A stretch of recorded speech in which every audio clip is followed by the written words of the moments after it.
வணக்கம் எல்லாருக்கும் வணக்கம். காசிகலா பேரவி பைரவராப்பணம் சரணம் ஜெகன்மாதா புவனேஸ்வரி திரு சரணம் காசிதேவகுல பண்டார வேதாச்சாரியார் திருப்பாரமாப்பணம் சரணம் காசிய தேவகரி தவத்திரோ கிணராமனகுரி திருப்பாரமாப்பணம் சரணம் பரபம்ம ஸ்ரூபம்பரேஸ்வரி நராரி பாபா ஜெத்திருடைய பணம் சரணம் ஓம் ஸ்ரீம் காலபைரவாய் கடாச்சம் ஓம் ஐம் சொன்னபைர ஐஸ்வரி ஓங்கிலும் யோகபேஷபுஜம் சங்குரு பைரவாய் மங்களம் ஓம் ஸ்ரீம் கிருமை ஜெகன்மாதா பிதா பரபம்ம ஸ்ரூபம் வேத பைரவம் திருடைய அப்பறம் சரணம் ஓம் கிரீம் நம சிவாய பைரவ சிவம். இன்றைக்கி முக்கியமான ஒரு புவனேஸ்வரி பைரவர் ஆன்மீக தகவல். என்ன தகவல்? இன்றைக்கி தேதி வந்து 27ஆம் தேதி 3ஆம் மாதம் 2/2/5 வியாழக்கிழமை மதியம் ஒரு 5:30 மணிக்கு மேலே இந்த ஆடியோ நான் அதாவது சுபமங்கல காசி பைரவ ஆன்மீக புவனேஸ்வரி பைரவர் தகவல். இதோட அர்த்தம் என்னன்னு சொன்னால், இதோட என்ன ஒரு முக்கியமான இது ஜோதிட சம்மந்தமான ஒரு தகவல். இது வந்து ஜோதிட அன்பர்களுக்கு கண்டிப்பாக தெரியும், மக்களுக்கு இது போய் சேரணும். மக்கள் ரொம்ப பேருக்கு தெரிய மாட்டேது. அதாவது இந்த மாதம் இந்த 3ஆம் மாதம் வந்து கிரானம் சம்பவிச்சிச்சு. போன வாட்டி வந்து ஒரு 10 நாள் முன்னுக்கு வந்து 15 நாள் முன்னுக்கு அதாவது இந்த வருஷம் பௌர்ணமிக்கு முன்னுக்கு வந்து சந்திர கிரானம் சம்பவிச்சிச்சு. இந்த சந்திர கிரானம் முடிந்தது. அதே மாதிரி வந்து இந்த வருகின்ற 29ஆம் தேதி மலேசியா நேரப்படி ஒரு 5:30 மணிக்கு மேலே சூரிய கிரகணம் சம்பவிக்குது. அதுக்கு ராகு கிரகஸ்ட சூரிய கிரகணமா இது கேது கிரகஸ்ட சூரிய கிரகணமான்ட்டு நான் பார்த்து பிறகு நான் சொல்கிறேன். ஆனால் இந்த ராகு கிரகஸ்ட சூரிய கிரகணம் கொஞ்சம் கவனமாக இருக்கணும். கேது கிரகஸ்ட சூரிய கிரகணம் தான் கொஞ்சம் பயப்பட தேவையில்லை. இருந்தாலும் கிரகணம் என்பது வந்து எல்லோரும் பயப்படுறாங்க. எப்படின்னா, நான் அடிக்கடி சொல்லுவேன், அதாவது என்னோட புவனேஸ்வரி பைரவ வழிபாட்டை சேர்ந்தவங்களுக்குலாம் தெரியும். அதாவது 100 ராகு காலம் ஒன்றா சேருவது வந்து ஒரு குளிகை காலம், 100 குளிகை காலம் ஒன்றா சேருவது ஒரு கரிநாள் நேரம், 100 கரிநாள் நேரம் ஒன்றா சேருவது வந்து ஒரு அமாவாசை, 100 அமாவாசை ஒன்றா சேருவது வந்து ஒரு கிரானம். இந்த கிரானம் ஜோதிட சாஸ்திரத்தில் எப்படி உண்டாகுதுன்னு சொன்னால், ராகு பகவானும் கேது பகவானும் வந்து ரொம்ப முக்கியத்துவம் பெறவங்க. எப்படின்னா ரொம்ப சக்தி உள்ளவங்க. நவகிரகங்களே ரொம்ப வலிமை அதிகம்னா ராகு பகவானும், அடுத்தது கேது பகவானும். இவங்க 2 பேரும் வந்து ராஜ கரகம் சொல்கிற இந்த சூரிய பகவானையும் சந்திர பகவானையும் பிடிப்பது, அதுவும் மறைப்பது. சில பேர் வந்து பாம்பு முழுங்குதுன்னு சொல்லுவாங்க. அது அந்த காலத்தில் ஒரு ஐதீகமான பேச்சு, பெரியவங்க போய் சொல்லுவாங்க, நம்ம ஏற்றுக்கணும். ஏன்னா அவங்க எப்பயுமே நம்ம பெரியவங்க சொல்கிற வழிபாடு நம்ம உண்மையை போய் ஏற்றுக்கணும். ஏன்னா அவங்க தான் நம்மளுக்கு தாய் தந்தை, முதல் தந்தை. அப்போ கிரானம் வந்து ரொம்ப முக்கியத்துவம் பெற என்பது வந்து அதில் வந்து நல்லதும் உண்டு கெட்டதும் உண்டு. இறைவன் வந்து எந்த ஒரு செயல்பாடையும் வந்து தப்பாக மனிதனுக்கு படைக்கப்படலை. இறைவன் வந்து ஒரு செயலும் எந்தெந்த நேரத்தில் செய்தால் நம்ம வெற்றி பெற முடியும் சொல்லி நம்மளுக்கு சித்திரங்களை முனிவர் நம்மளுக்கு உணர்த்திருக்காங்க. அதுதான் ஒரு வகைனா பஞ்சாங்க சாஸ்திரம். இந்த பஞ்சாங்க சாஸ்திரம் வந்து ராகு பகவான் யாரை குறிப்பது சொன்னால், அதிர்ஷ்டமான யோகம், அதாவது அம்மாவோட வழி, அதாவது பாட்டி வழி சொந்தம் சொல்லுவாங்க இல்லையா, முன்னோர்கள், பாட்டி வழி முன்னோர்கள். கேது பகவான் வந்து அவரும் ஒரு திடீர் அதிர்ஷ்டம். உலகத்திலே வந்து பூமி இருக்கிற வரைக்கும் ஒருவன் பேர் மங்களன்னு சொன்னால் அவருக்கு வந்து ஒரு கேது பகவான் நல்ல வலுவாக இருந்தால் தான் யோகத்தை கொடுப்பாரா பாருங்க. 3 தலைமுறையாக பேர் இருப்பது அது வந்து சனி பகவானோட செயல். ஆனால் ராகும் கேதுவும், குறிப்பாக அந்த கேது பகவானோட ஜாதகத்தில் ரொம்ப சிறப்பாக இருந்தான்னா அவர் வந்து பூமி இருக்கிற வரைக்கும் அவர் பேர் நினைக்குமா. அப்படி ஒரு யோகத்தை கேது பகவான் குறிக்கிறார். அதே மாதிரி ராகு வந்து அப்பா வழி சொந்தம், சொல்லிட்டேன். ராகு வந்து அப்பா வழி சொந்தம், கேது வந்து அம்மா வழி சொந்தம். இது வந்து முன்னோர்கள்லாம் வந்து அவங்களோட அடிப்படை, தாத்தா பாட்டி சொல்கிறாங்க இல்லையா. அப்போ இந்த ராகு கேது நேரத்தில் வந்து சூரியனை மறைக்கும் போது அது கிரானம் சம்பவிக்குது. அது பெரிய வெப்சைட் பிறகு சொல்கிறேன் ஒன்று. சூரியன் மறைக்கும் போது அது வந்து கிரானம். அப்போ அந்த கிரானம் வந்து ஏறக்குற உச்ச நேரம் வந்து ஒரு 2 மணி நேரம் பிடிக்கும். அது இன்னும் சுருக்குன்னா 20 நிமிஷம் தான் இருக்கும். அப்போ அந்த 20 நிமிஷத்தில் நம்ம செய்யல ஒரு காரியங்கள் வந்து ரொம்ப வலிமையாக ஏற்படுதான். ரொம்ப வலிமையானா ரொம்ப பலம் பொருந்தி செயல்படுது. இப்போ எடுத்துக்காட்டு பாருங்கள், கர்ப்பசிலைகள் மட்டும் அன்றைக்கி எதுவுமே செய்யக்கூடாதுன்னு சொன்னாங்கன்னா, வயிற்றில் உள்ள குழந்தைக்கு போய் பாதகம் பண்ணுது. நம்ம ஏதாவது ஒரு கத்தி எடுத்து வெட்டினாலோ, இல்லை துணி தைத்தாலோ, இல்லை துணி துவைச்சாலோ, இல்லை இறைச்சி வெட்டினாலோ, அந்த வயிற்றில் உள்ள குழந்தைக்கு போய் அது வந்து ஒரு விண்ணப்பமாக அமையுது. அப்போ அவ்வளோ வலிமை பொருந்தியது இந்த கிரான நேரம். இந்த நேரத்தில் வந்து இந்த மாந்திரிக சாஸ்திரம் படித்த அதோட வேத பாடசாலைகள்லாம் வந்து என்ன செய்வாங்கன்னா, இந்த நேரத்தை பயன்படுத்திக்கிட்டு தான் ஒரு நாள் 2 மணி நேரத்தில் மந்திரத்துக்கு உயிர் கொடுப்பது. அப்போ எல்லோரும் என்ன செய்யலாம்னா, அந்த மலேசியா நேரப்படி 5 மணிக்கு ஆரம்பிக்கு, 5லேருந்து 7:30 மணி வரைக்கும் இருக்குது அந்த கிரகண நேரம், சூரிய கிரகணம். இந்த நேரத்தில் வந்து மந்திர ஜபம், எல்லோரும் வேலைக்கு போகிற நேரம், வேலை இருப்பாங்க. வீட்டில் உள்ளவங்க அந்த டயத்தில் வந்து கொஞ்சம் இந்த வேதங்கள், கொஞ்சம் மந்திர சாசனம்லாம் படித்தவங்க என்ன செய்வாங்கன்னா, யாகங்கள் செய்வாங்க, பூஜைகள் பண்ணுவாங்க, மந்திர ஜபம் பண்ணுவாங்க. ஆனால் இந்த வேலைக்கு போகிறவங்க என்ன செய்யலாம்னா, காயத்ரி மந்திர ஜபம் எண்ணி நேரம், எந்த நேரத்தில் எந்த இடத்துல வேணால் செய்யலாம். அதுக்கு தோஷம் இல்லை, அதுக்கு தீட்டு இல்லை, அதுக்கு வந்து குரு உபதேசம் தேவையில்லை, மந்திர தீட்சை தேவையில்லை. காயத்ரி மந்திரத்துக்கு அவ்வளோ வலிமை உண்டு. அந்த நேரத்தில் நம்ம சொல்கிற மகாலட்சுமி மகா மந்திரத்துக்கும், லட்சுமி காயத்ரி மந்திரத்துக்கும், புனீஸ்வரம்பாள் காயத்ரி மந்திரத்துக்கும் இன்றைக்கி நம்மளுக்கு வந்து பணம் ரொம்ப வந்து பணம் தான் உலகத்தில் வந்து முதல் தரம், ரெண்டாவது ஆன்மீகம். இப்போ பண விஷயத்தில் ரொம்ப போராட்டம் பண்ணுறவங்க, கஷ்டப்படுறவங்க இந்த நேரத்தை நல்லா பயன்படுத்திக்கலாம். எப்படின்னா, இந்த நேரத்தில் இந்த 2 மணி நேரத்தில் அவங்க புவனேஸ்வரி அம்பாள் இல்லை லட்சுமி காயத்ரி மந்திரமும் பைரவர் சுரண பைரவ காயத்ரி மந்திரமும் சொன்னாங்கன்னு சொன்னால் கண்டிப்பாக அவங்களுக்கு பலன் உண்டு. பாருங்கள், நம்ம கஷ்டப்படுறோன்னா காரணம் கர்மா. நம்ம செய்கிற ஒரு கஷ்டமும் ஒரு செயல்பாடு போன ஜென்மத்தில் செஞ்ச கர்மா நம்ம இந்த ஜென்மத்தில் கரெக்டாக நம்மளுக்கு வட்டி முதலாக நம்மளுக்கு அணிவிக்கிறோம். அதே மாதிரி நம்ம செய்த புண்ணிய பலனும் நம்ம செய்கிற வழிபாடு பலனும் நம்மளுக்கு கண்டிப்பாக வந்து சேரும். எப்படி கர்மா மட்டும் நம்மளுக்கு வந்து கஷ்டங்கள் வந்து நம்மளுக்கு அணிவிக்கிற மாதிரி நம்மளுக்கு புண்ணியமும் நம்மளுக்கு வந்து கிடைக்கும். சில பேர் சொல்லுவாங்க, நம்ம ஏன் ரொம்ப கஷ்டப்படுறேன், காரணம் அவங்களோட ஜாதகத்தில் கர்மாக்கள் கொஞ்சம் அதிகமாக இருக்கலாம், இல்லை கிரகங்கள் யோகத்துக்குரிய கிரகங்கள் பலவீனமாக இருக்கலாம், அதனால கஷ்டங்கள் ஏற்படும். அதுக்காக ஆண்டவன் நம்ம இன்னைக்கு குறை சொல்லக்கூடாது இல்லையா?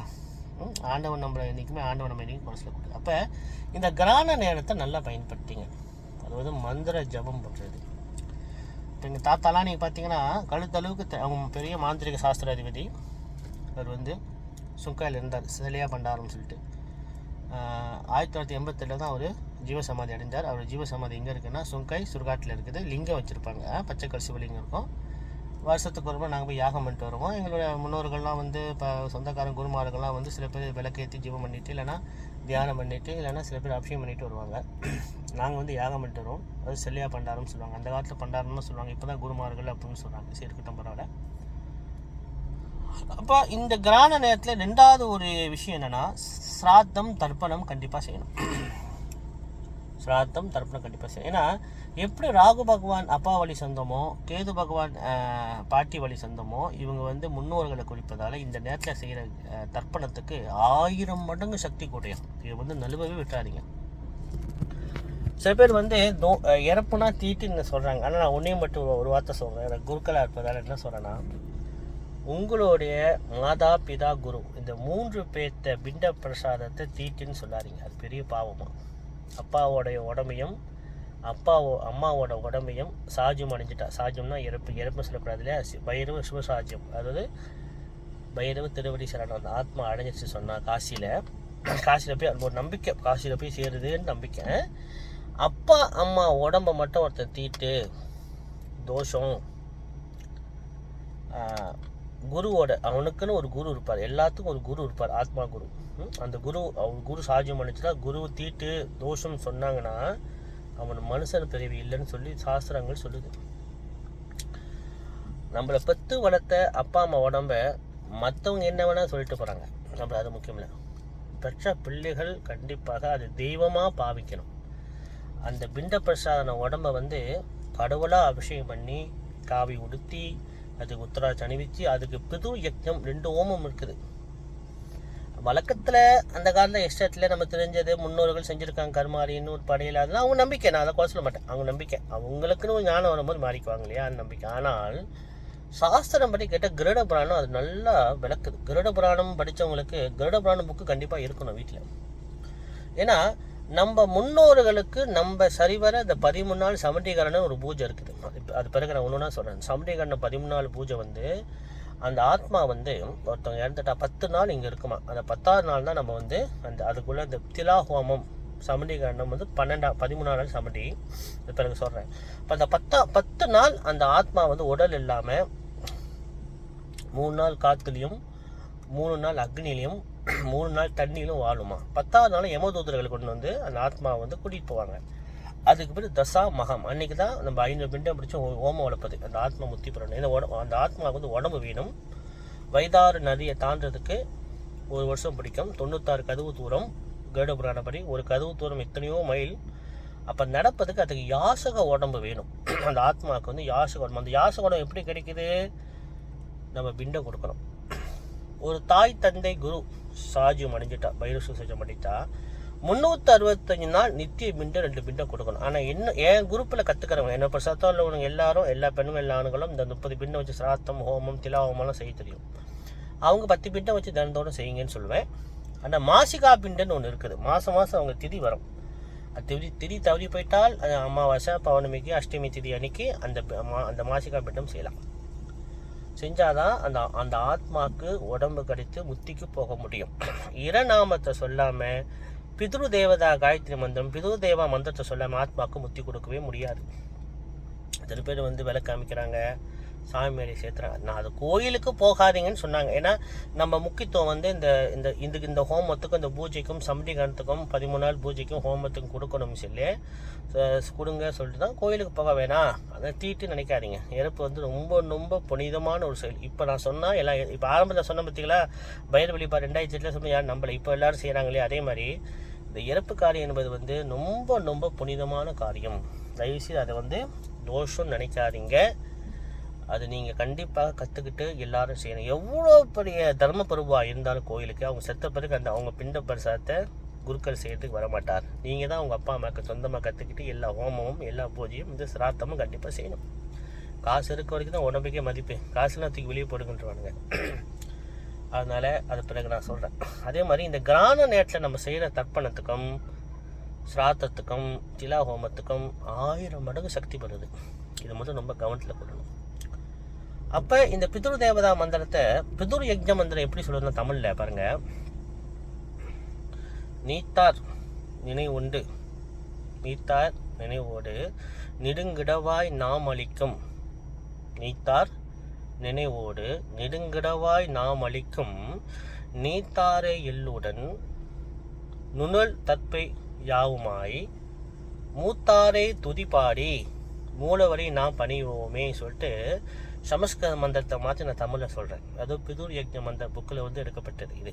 பாருங்கள், நீத்தார் நினைவோடு நெடுங்கிடவாய் நாம் அளிக்கும் நீத்தார எல்லுடன் நுணல் தற்பை யாவுமாய் மூத்தாரை துதிப்பாடி மூலவரை நாம் பணிவோமே. மூலவர்னா யார்? 3 பேர். வாசு, ருத்ரன், ஆதித்தனும் நம்ம பாவித்து இந்த பூஜை செய்யணும். அப்போ தர்ப்பண காரியங்களில் வந்து என்னோட பிரசத்தம் காசி கால பட்டர் பைரோ காட் மலேசியா உள்ளவங்களெல்லாம் வந்து தர்ப்பணம் செய்வாங்க. கண்டிப்பாக சூரிய கிரகணத்துக்கு 1 மணி நேரத்துக்கு முன்னுக்கு தர்ப்பணத்தை முடிக்கணும். அது விதி இருக்குது. சந்திர கிரகணத்தை வந்து சந்திர கிரகணம் முடிஞ்சு தர்ப்பணத்தை பண்ணணுமா. அதை பாருங்கள், சூரிய கிரகணத்தை ஆரம்பிக்கிறதுக்கு 1 மணி நேரம் முன்னுக்கு செய்யணும். சந்திர கிரகணத்தில் வந்து தர்ப்பணத்தை வந்து சந்திர கிரகணம் முடிஞ்சு செய்யணும். அப்போ நடப்பது வந்து சூரிய கிரகணம் எங்கே சம்பவிக்குது? மீனராசியில் சம்பவிக்குது. 2019 6 கிரகம் கூட்டு சேர்ந்தது தனுசு ராசியில். அப்போ என்னோடய யூடியூப்பில் ரவி குருக்கள் யூடியூப்பில் போனீங்கன்னா சொல்லியிருப்பேன், நிறைய பிரச்சனைகள் வரப்போகுது. வைரஸ் நோய் ஒன்று வரும் 2020 2025 வரைக்கும். அப்போ 2030 2060 இதெல்லாம் வந்து அபத்தமுள்ள தோஷம். பூலோக ஜாதகம் படித்த குருமார்களுக்கு தெரியும். அதனால தான் 2008 நான் பைரவ வழிபாடு எல்லாம் சொல்லிக் கொடுத்தேன். எல்லா கோயிலும் பைரவ வழிபாடு வரணும். மாதம் பைரவருக்கு யாகம் செய்யணும். பூலோகத்தை எல்லாம் நல்லா இருக்கணும். நம்ம மட்டும் இறைவன்கிட்ட போயிட்டு எந்த ஒன்றையும் காப்பாற்றுன்னு வேண்டக்கூடாது. இறைவன் கண்டிப்பாக உதைப்பார். உலகத்துள்ள எல்லாருமே நல்லா இருக்கணும்னு வேண்டிக்கணும். இயற்கை, மிருகங்கள், பஞ்சபூதம், நாம் சுற்றி உள்ளவங்க, கெட்டதுக்கு கெட்டு போவான், கெட்டது செய்கிறவன் கெட்டு போட்டான். ஆனால் நம்ம நினைக்கக்கூடாது, நம்ம எல்லாம் நல்லா இருக்குன்னு நினைக்கணும். அப்போ இந்த 2019 6 கிரகம் கூட்டம் ஒன்றா சேர்ந்துச்சு. அது பெரிய ஒரு தோஷம். அதனால் உங்களுக்கு 2020 என்னென்ன பிரச்சனை வந்துச்சு பூலோகத்தில். 2020 மகர ராசியில் 6 கிரகம் ஒன்றா சேர்ந்துச்சு. இப்போ மீன ராசியில் 6 கிரகம் ஒன்றா சேர்ப்பது. ஆனால் பூலோக ஜாதகம் எப்படி சொன்னாலும் அது பொய் நினச்சிங்க. அது நடக்கக்கூடாது. ரவி குருக்கள் பொய் சொல்கிறான்னு நினச்சிங்க. ஏன்னா எனக்கு கெட்ட நடக்கவே கூடாது, நல்லது தான், எல்லாம் நல்லா கூட ரொம்ப ஆசை. நானும் ஒரு மனுஷன் தானே, எனக்கும் குடும்பம் இருக்குது இல்லையா. அதனால் எப்பயுமே நான் வந்து இந்த பூலோக ஜாதகம் தப்பு நினச்சிக்கங்க. ஆனால் இரவுகிட்ட ஒரு பிரார்த்தனை வைக்கணும், எல்லாம் நல்லா இருக்கணும்ட்டு. அப்போ மீன ராசியில் 6 கிரகம் ஒன்றா சேர்றதால இது வந்து சூரிய கிரகணம் வர்றதால அவர் நல்லது இல்லை தான். சில பிரச்சனைகள் வரும், சில வைரஸ் இந்த மாதிரி கொரோனா இந்த மாதிரி சின்ன வரும், நாட்டில் கொஞ்சம் குழப்படி இருக்கும். ஆனால் என்றைக்குமே பூலோகம் அழியாது. என்றைக்குமே பூலோகம் அழியவே அழியாது. இருக்கும், நவகிரகம் இருக்கும், மனிதன் இருப்பான், சந்தோஷமாக. ஆனால் சின்ன சின்ன பிரச்சனைகள் வரும். இப்போ சுனாமி, சின்ன சின்ன வெள்ளம், இப்படி கொஞ்சம் கொஞ்சம் வரும். ஆனால் இன்னும் ஒன்று, இந்த சூரிய கிரகணம் வந்து மலேசியா, சிங்கப்பூரை ரொம்ப தாக்காது, வடநாட்டை ரொம்ப தாக்குது. ஆப்பிரிக்கா, அமெரிக்கா, யூகே, அதெல்லாம் பிரச்சனைகள் வரும். ஆனால் அது பொய் நினச்சிங்க. ஏன்னா என்னோடய ஜாதகத்தில் நான் எப்பயுமே எழுதிடுவேன். ஆனால் இது பொய் நடக்கூட வேண்டிங்க இறைவன்ட்ட. நடந்த பிறகு அந்த பரிகாரத்தை நம்புங்க. என்ன பரிகாரம்? கால பைரவர் யாக. நான் கால பைரவர் உபாசகர் இல்லை, நான் புவனேஸ்வர் உபாசகர் தான். எனக்கு அம்பாள் நிறைய செஞ்சுருக்காங்க, நிறைய செய்கிறாங்க. நான் கை நீட்டி யார்ட்டு காசு வாங்கினது இல்லை. அப்படி நல்லா வச்சுருக்காங்க சந்தோஷமாக. நான் பெரிய பணக்காரன் இல்லை, கடன் இல்லாமல் வாழ்கிறேன். 2 பிள்ளைங்களோட, ஒரு மனைவி, ஒரு குடும்பம், சந்தோஷமாக வாழ்கிறேன். ஆனால் எல்லோரும் நல்லா இருக்கணும், எல்லோரும் நல்லா இருக்கணும். அப்போ தான் நம்ம எல்லாம் வேண்டணும். அப்போ இந்த கிரகணம், இந்த சூரிய கிரகணம் அவ்வளோ இந்த ஆண்டு அவ்வளோ நல்லா இல்லை. மீனராசியில் வருது. மீனராசிக்காரங்க ரொம்ப கவனமாக இருக்கணும். சிம்மராசி, துளாராசி, அப்புறம் மகர ராசி எல்லாம் கொஞ்சம் கவனமாக இருக்கணும். ஆனால் இருந்தாலும் பைரவர், புவனேஸ்வரர் வழிபாடு செய்கிறவங்களுக்கு இந்த பாதிப்பு வராது. அவன் இன்று அணு அசையாது என்று சாஸ்திரம் சொல்லுது. அப்போ இந்த சிராத்தம் தெரிஞ்சுக்கோங்க, தர்ப்பணம் தெரிஞ்சுக்கிறோங்க. தயவு செய்து இந்த சூரிய கிரகணம் 1 மணி நேரத்துக்கு முன்னுக்கு இந்த சிராத்தர்ப்பணம் செஞ்சுட்டு அதன் பின் உங்களுக்கு இஷ்ட தேவதை இருக்கும். அது காயத்ரி மந்திரமோ, இல்லை மூல மந்திரமோ, இல்லை மகா மந்திரமோ, சோடசி மகா மாத்ருக பூஜை முறைகள்லாம் இருக்குது. அம்பாள் வந்து மாத்ருக கணான்னு ஒரு பேரே உண்டு. சோடசி மகா மாத்ருக கணா பூஜை விதிமுறைகள்லாம் இருக்குது. ஸ்ரீசக்கர பிரயோகம்லாம் இருக்குது. உங்களால் எது முடிஞ்சோ அதை செய்யுங்க, ஜபங்கள் பண்ணுங்கள். ஆனால் மந்த காயத்ரி ஜபம் எப்போ வேணால் யார் வேணால் செய்யலாம். இந்த கிரகணத்தை அனுபவிச்சாதீங்க. நான் அடிக்கடி சொல்கிற ஒரே வார்த்தை என்னென்னா, 2020 2025 வரைக்கும் பூலோக ஜாதகம் கொஞ்சம் நல்லா இல்லை. 2030 1 வருஷம், 2060 2 வருஷம். ஆனால் இதெல்லாம் வந்து பொய் நினச்சிக்கங்க. நடக்காது, எதுவுமே வரக்கூடாது, மக்கள் நல்லா இருக்கணும்னு வேண்டிக்கங்க. அது என்னோடய தர்மம், எப்பவுமே அதான் நான் சொல்வேன். ஆனால் அந்த காலத்தில் இதெல்லாம் வரும்போது சித்தர்கள், முனிவர்கள் யாகங்கள் பண்ணி நம்மளை காப்பாற்றுனாங்க. இன்றைக்கி நம்ம மலேசியாவில் ஒரு குருக்கள் வந்து 64 பைரவ யாகம் பண்ணியிருக்காரு. அவருக்கு பட்டம் கிடச்சது ரொம்ப சந்தோஷம், ரொம்ப ரொம்ப சந்தோஷம். அதாவது பைரவ தாந்திரக பூஷணம். பைரவ தாந்திர பூஷணம் யாருன்னா கிளேங் மீனாட்சி சுந்தரேஸ் ஆலயத்தில் உள்ள தலைமை குருக்கள் சிவஸ்ரீ பிரசன்னா குருக்கள். ரொம்ப சந்தோஷமாக இருக்குது. ஏன்னா 2008 நான் வந்து வைதிக தர்மமாக தான் எல்லாம் சொல்லிக் கொடுத்தேன். மக்களுக்கு எப்படி பைரவ வழிபாடு செய்யணும், எப்படி பலதீபம் ஏற்றுவது, என்னென்ன மந்திரங்கள் படிப்பது, என்ன சொந்தமாக எப்படி சிராத்தம் பண்ணுவது, சொந்தமாக எப்படி ஹோமம் செய்வது, எளிய முறையில் லகுவான எளிய முறை செய்வது. நாங்கள் வருஷத்துக்கு ஒரு 2016 பைரவர் யாகம் பெரிய அளவாக நாங்கள் செய்வோம். 12க்கு 12 அடி குண்டம் போட்டு 12 அடி ஆழம் போட்டு 2014 நாங்கள் யாகம் எங்களோட பிரசத்துவான்னு வந்து செய்யும். நாங்களாம் எல்லோரும் காஸ்ட் ஷேர் பண்ணி, வசதி உள்ளவங்க கூட போடுவாங்க, வசதி குறைவானவங்க சிறியளவு போட்டு நம்ம உமா அதுக்கு தலைமை தாங்கி அவங்க நம்பர் கூட உங்களுக்கு சொல்லுவேன். கோசம் 14 3 கோசம் 9 6 7 கோசம் 7. போன வருஷம் நாங்கள் ஈப்போவில் தஞ்சனம்தான் ஆற்றங்கரவரத்தில் குதிரைப்பண்ணையில் நம்ம ஆறுமுகம் ஐயா அவரோட ஆதரவோடு நாங்கள் செய்யணும். அவர் இடம் அவர் ஓனரு, அவரோட அனுமதி வாங்கி மாட்டுக்கோட்டையில் அந்த ஹோமத்தை செய்தோம். 12க்கு 12 ஆழம், நீளம் 12 அடி, ஆழம் 12 போட்டு நாங்கள் மிகப்பெரிய ஒரு பைரவ யாகம் செய்தோம் வருஷத்துக்கு. அது வைதிக தர்மமாக, இது குருக்களை வச்சு செய்வதில்லை. எங்களை குரூப்பில் உள்ளவங்க அத்தனை பேரும் குருக்கள். எங்களை பிரசத்தம் உள்ள அத்தனை பேர் மந்திரம் நல்லா படிப்பாங்க. ஸ்ரீ சுத்தம், புருஷ சுத்தம், கணபதி உபநேஷ் அப்படின்ட்டு வேதங்கள், சகஸ்திரம் அர்ச்சனை, பைரவர் மூலம். அதுக்கு வந்து அகோரி, பட்டுக்கோட்டையில் உள்ள அகோரி காதுகுவாய் சேர்த்து தலைமை தாங்கினார். அடுத்தவும் நாங்கள் கேரள செய்கிற ஒரு முடிவு, அது ஆண்டவன் சுத்தம், பைரவர் சுத்தம். அதே மாதிரி இந்த ஆண்டு வந்து நான் என்ன கேட்டுக்கிறேன்னா, இது வந்து வைதிக தர்மமாக நாங்கள் செஞ்சுட்டு வரோம். எங்களோட பிரசத்தம் காசி கால பண்டர் பைரக்காட் மலேசியா. ஆகம சாஸ்திரப்படி மலேசியாவில் உள்ள குருக்கள் ஸ்ரீ பிரசன்னா குருக்கள். அவருக்கு பட்டம் இந்தியாவிலேருந்து வந்த வாராகி தாசன், பைரவ உபாசகர் தாசனான ஒரு குருஜி வந்து அவருக்கு பட்டம் கொடுத்துருக்காரு. அது என்ன பட்டம்னா பைரவ தாந்திர பூஷணம். ரொம்ப சந்தோஷமாக இருக்குது. ஏன்னா ஒரு குருக்கள் அவர் கோயிலில் 64 குண்டம் வைத்து 64 பைரவருக்கு ஆவாகனம் பண்ணி வரவழைத்து 64 குருமார்களை வைத்து உதய குருக்களை வைத்து பெரிய பெரிய ஆன்மீகத்தில் உள்ள பிரசத்தங்கள்லாம் கலந்து நல்ல பெரியவங்களாம் அந்த தலைமை தாங்கி நல்ல சிறப்பாக செஞ்சுருக்காங்க. ரொம்ப சந்தோஷம், எனக்கு ரொம்ப சந்தோஷமாக இருக்குது. அந்த குருக்களை நான் அவரை பார்த்ததில்ல, பேசினதில்ல, அவரை பார்த்தீங்கன்னா அவருக்கு நன்றி சொல்லுங்கள். ஏன்னா இந்த மாதிரி ஒரு குருக்கள் செய்தால் தான் மற்றவங்களும் யோசித்து பார்ப்பாங்க. ஏன்னா ஆரம்பத்தில் நான் பைரவ வழிபாடு சொல்லி யாரையும் நம்பலை. சில எல்லாரும் இல்லையா, எனக்கு ஆத்மான சிறிய பிள்ளைங்களாம் இருக்காங்க, எவ்வளோ அன்புக்கு பார்த்தனோன்னா என்கிட்ட இருக்காங்க. சில பேர் வடைச்சாங்க, பைரவன் ஒரு சாமி இருக்குதான்னு கேட்டவங்களும் எனக்கு இருக்காங்க. அப்படிப்பட்ட ஒரு மகான்களாக நான் பார்த்தேன். இப்போ முதல்ல குருக்கள் ஒரு யாகம் பண்ணுறாலும் நம்மலாம் பாராட்டணும். ரொம்ப ரொம்ப சந்தோஷம். இதை தொடரணும். எல்லா குருமார்களும் எல்லா கோயிலும் பைரவர் யாகம், பைரவர் பூஜை எல்லாமே முக்கியத்துவம் கொடுத்தாங்கன்னா, வழிபாடு முக்கியத்துவம் கொடுத்தாங்கன்னா, இந்த பிரளயங்கள்லாம் காற்று மாதிரி போயிடும். உலகத்துக்கு எந்த ஒரு பாதிப்பு வராது, எல்லாம் நல்லா இருக்கும்.